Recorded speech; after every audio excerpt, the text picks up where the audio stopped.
Hi, I'm Ann Rice, and it's a real pleasure for me to talk about this book, The Prince's Psalm by Eric Shaw Quinn. I've known about this book for years. I don't even know how many years ago it was that I first heard Eric Shaw Quinn talk about his desire to write the story of David and Jonathan in the Bible. I know it was his dream book, the book he wanted to do if he could put everything aside and just do the book he wanted to be remembered for. And at the time that we spoke about it, I encouraged him to do it. And I did read the first draft of this book years ago and a second draft. And now I'm really looking forward to reading the book again, to seeing it in this final form. It's just a joy to see this.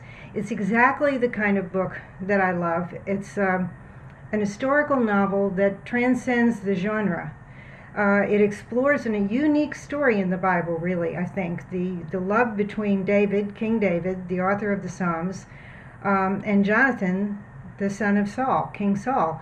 And this story is one of the best, I guess, one of the best narratives in all of the Old Testament, one of the most intriguing. The story of David in general is, but this chapter, or series of chapters that involves Jonathan, they're just superbly intriguing and wonderful. And even people who never read the Bible know about David, and I think often they know about David and Jonathan. But few people, I think, have tried to explore the story of David and Jonathan as boldly as Eric has done it. There's a great line in the Bible that comes when, after Jonathan is killed, and David gets the news that he's lost Jonathan. He says, "I am distressed for thee, my brother Jonathan. Very pleasant hast thou been unto me. Thy love to me was wonderful, passing the love of women."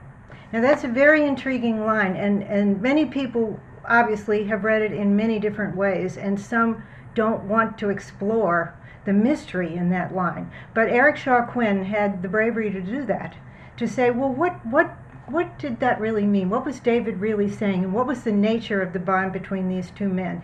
And I admire that courage of an author following his instincts to tell a story, as much as I admire the wonderful research that went into this and the stylistic proficiency. I recommend it with all my heart, and I'll be reading the latest draft with a lot of you. And thanks. Thanks for letting me express how I feel about this book. Again, it's Eric Shaw Quinn, The Prince's Psalm. It's just released, just out, and it's available, I think, online and other places.